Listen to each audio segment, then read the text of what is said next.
Lamang pa ng 12 ang Phoenix Suns nang pumasok sa fourth quarter, pero dahil sa malaking adjustment na ginawa ng Lakers, nagresulta ito sa pagkapanalo. At yan nga ang malalaman natin mga kaboltok, paano ba tinalo ng Lakers ang Phoenix, ano ang malaking adjustment na ginawa nila para mapayuko si Kevin Durant. Malalaman mo na yan pagkatapos lamang nito.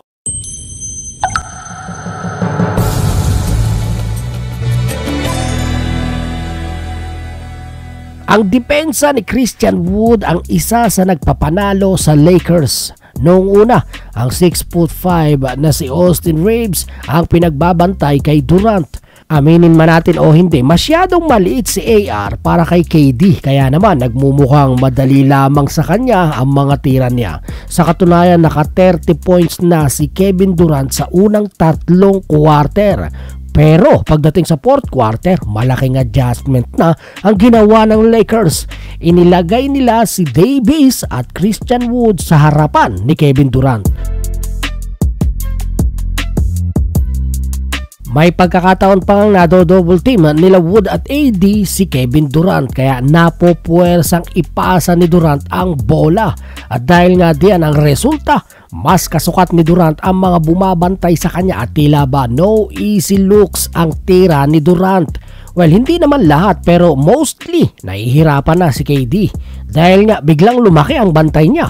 Sa play nga na ito makikita natin yan mga kaboltok, kita natin na nag-alangan si Durant na salubungin si Davis dahil nag-crossover na siya kay Wood.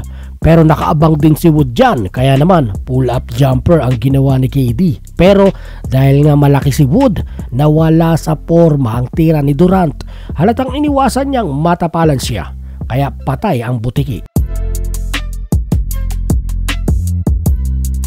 Dito din mga idol, magre-receive sana ng bola si KD pero hindi siya nalubayan ang depensa ni Wood. Umakma na lamang siyang papasok sa loob pero nalito nga ang kakampi ni KD at nagresulta yan sa isang turnover. Hindi lamang yan mga idol dahil offensive at defensive rebound din ang malaking naiambag ni Christian Wood. Isa nga ang rebound sa nagpabago sa takbo ng laro.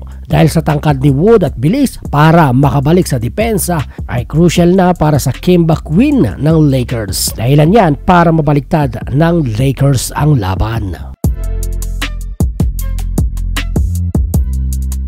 Yung mga idol, anong masasabi mo sa video natin for today? Mag-comment ka na lamang sa ibaba at huwag mo kalilimutang mag-subscribe kung bago ka pa lamang. Bisitahin mo din ang ating Facebook page. Basketball talk, ipapakita